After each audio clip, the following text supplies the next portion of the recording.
So, I've been using the Xbox Series X for about a week and a half now, and I just wanted to share with you some of my initial thoughts and observations on the system.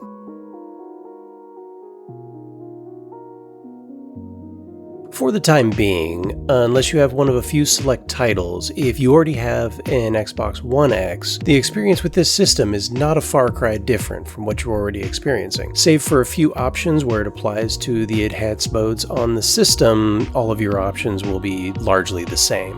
In the few titles I tried, there did not seem to be a noticeable performance difference between the Xbox One X and the Xbox Series X. They pretty much performed about the same. Now obviously for some titles that will change when the Series X enhancements are patched into them. Now given the timing, the game I played most on the system would be Destiny 2, and in that game I did not see a noticeable difference between the Xbox One X and the Xbox Series X. I am looking forward to seeing what it has to offer once the Series X enhancements are released on December 8th. Now, as far as the physical hardware itself, I can't speak to how many people have experienced issues. I know there have been some, but in my particular case, I have not experienced any. It's been running pretty nicely. The machine was about an arm's length away from me while using it, and I did not hear a noticeable level of noise. It was definitely quieter than the One X or the PS4. And as far as heat, it definitely did get warm, but nothing that I would consider a concerning level of heat. It was less than what I've seen my Corsair One put out, and probably about the same, maybe a little bit more, as what the Xbox One X has done. Now, the one area where there was a noticeable and significant improvement right off the bat was, of course, the storage. And that should be no surprise to anybody who's been following this system closely. The first thing I did was I took a game that I had tested on the Xbox One X from the SSD drive swap and compared it to how the system performs. And it is noticeable, to say the least. On the hard drives, there was a not insignificant improvement, and on all solid-state drives, the load times were cut in half. Besides the graphical and frame rate improvements, this was one of the things that people were anticipating the most from Microsoft and their new system, and they did not disappoint. Now you may notice that there is not much of a disparity between the types of SSDs. I don't want to draw any conclusions just yet from it, because this is just from one game. I mostly wanted to show this just to exemplify just how much faster the load times were in general, and we'll get more into the minutia of the difference of the drives in a later video, so stay tuned for that. And of course there is Quick Resume, which is amazing.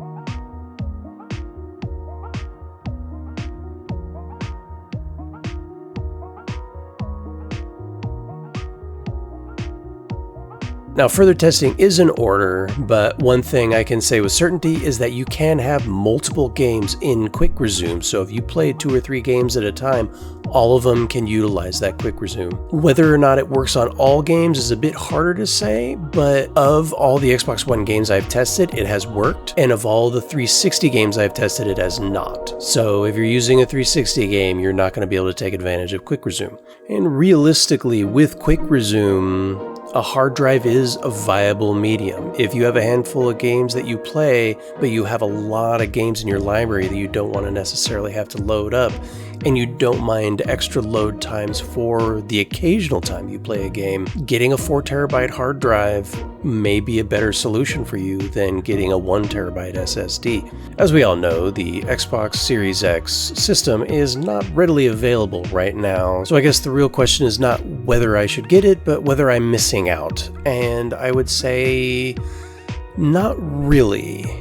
If you are a fan of fast load times, yeah, you're missing out a little bit, but until there are more games that can take advantage of this newer, nicer hardware, you're not really missing out on too much. So if you already have the Xbox One X, I would say give it a while before even worrying about replacing the system. However, if you are using one of the original Xbox One consoles, then yeah, it might be a good idea to go for this when it is available. I would recommend the Xbox One X, but you're really not saving too much. I think they still sell for around $300 to $400. So take this time to save up a little bit more so you're able to get the Series X. So just based on my personal experience, the little bit that it is, I could say that the Xbox Series X is a solid system. I look forward to seeing the next-gen games that come out for it, so then we can really see what this machine is capable of.